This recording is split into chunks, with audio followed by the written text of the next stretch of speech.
नमस्कार, मैं अंजू शर्मा आपके सामने उपस्थित हूँ एक नई कहानी लेकर जिसका नाम है माटी वाली।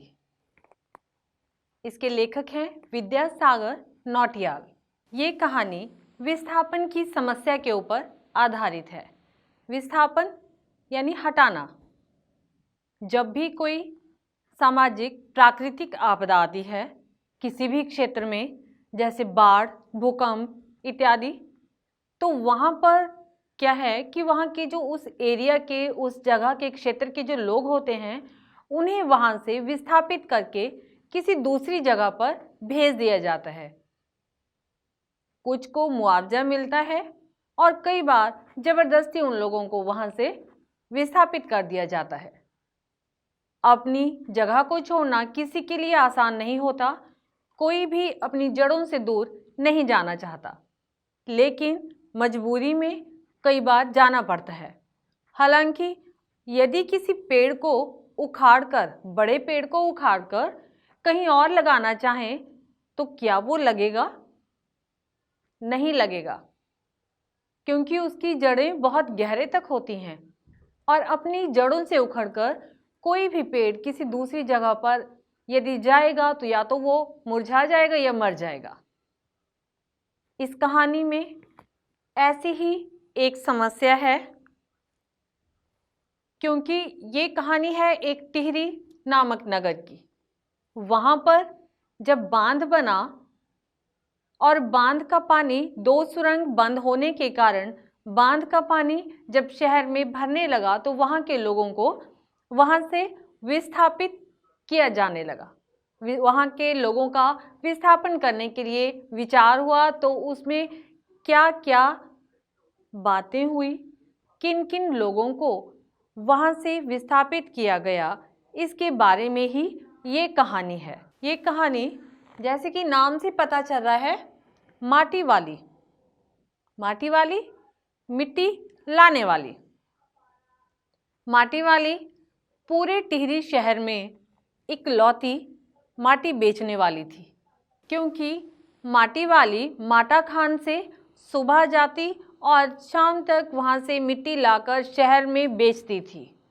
शहर में उस समय चूल्हे जलाए जाते थे, अब तो गैस आ गई है और बहुत से उपकरण हैं, लेकिन उस समय पूरा काम खाने का चूल्हे पर किया जाता था। और जैसे आजकल खाना बनाने के बाद गैस साफ की जाती है ना, वैसे ही उस समय उस मिट्टी को घोलकर चूल्हे की लिपाई की जाती थी और वो माटी केवल माटी वाली लेकर आती थी, क्योंकि शहर में की जो मिट्टी थी वो रेतीली थी, इस उपयोग में नहीं उसे लाया जा सकता था।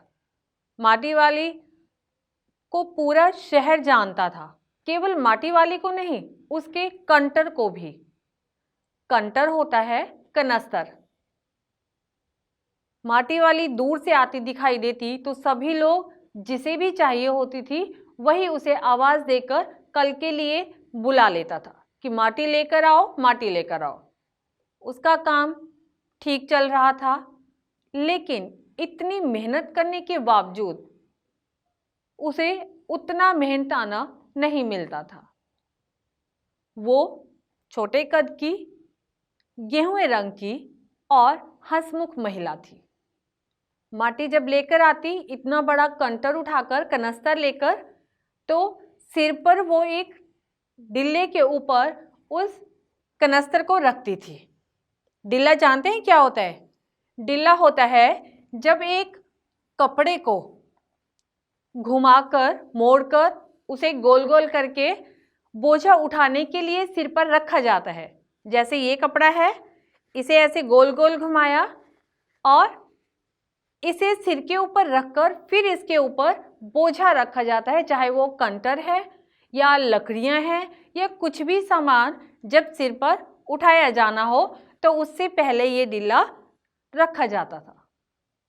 तो इस तरह से माटी वाली उस डिल्ले को वहाँ पर रखती है और अपना कनस्तर उसने एक घर में जाकर खाली कर दिया।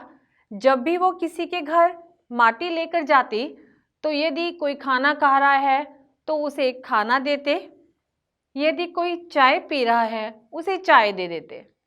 माटी वाली का काम इसी तरह से चल रहा था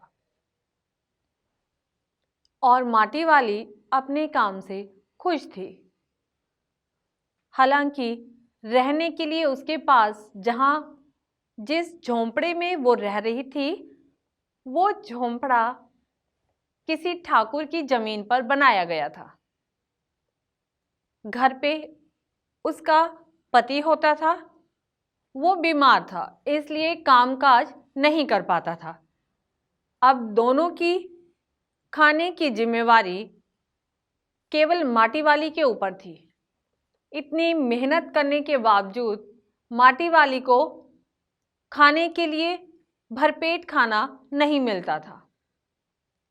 एक बार वो एक घर में माटी देने के लिए गई और वहाँ पर जब उसने अपने माटी का वो कंटर वहाँ रखा तो मालकिन ने उसे खाने के लिए 2 रोटियां दी। अब माटी वाली ने क्या किया, जब वो खाना खाने लगी उसे अपने बूढ़े की याद हो आई। बूढ़ा उसने कहा है अपने पति को जो घर पर है, उसे अपने पति की याद आई और उसने क्या किया, एक रोटी को डिल्ले को खोलकर उसमें डाल लिया। डिल्ला आपको बताया भी कि क्या होता है। तो उस कपड़े को खोलकर उसने एक रोटी उसमें डाली और चुपके से छिपा ली ताकि मालकिन को पता ना चले, और मुंह चलाने का अभ्यास करने लगी, नाटक करने लगी कि उसने वो रोटी खा ली। उतनी देर में मालकिन एक पीतल के गिलास में चाय लेकर आ जाती है। चाय जब माटी वाली को दी तो माटी वाली, क्योंकि उस समय घर में जो था साग सब्जी कुछ बचा नहीं था, तो मालकिन ने चाय के साथ ही उसे वो रोटी खाने को दी। लेकिन वो कहती है माटी वाली कि अरे मालकिन, चाय भी अपने आप में ही एक साग है, एक सब्जी है। चाय के साथ रोटी अच्छे से खाई जा रही है, कोई बात नहीं। तो मालकिन जो थी वो बहुत समझदार थी। वो कहती है कि भोजन मीठा कि भूख मीठी। अब बात तो समझने वाली है। आप लोग भी सोचिए इस बारे में कि मीठा कौन, भूख या भोजन। इसके बारे में हम जानेंगे हमारी अगली वीडियो में। तब तक के लिए आज्ञा दीजिए। नमस्कार।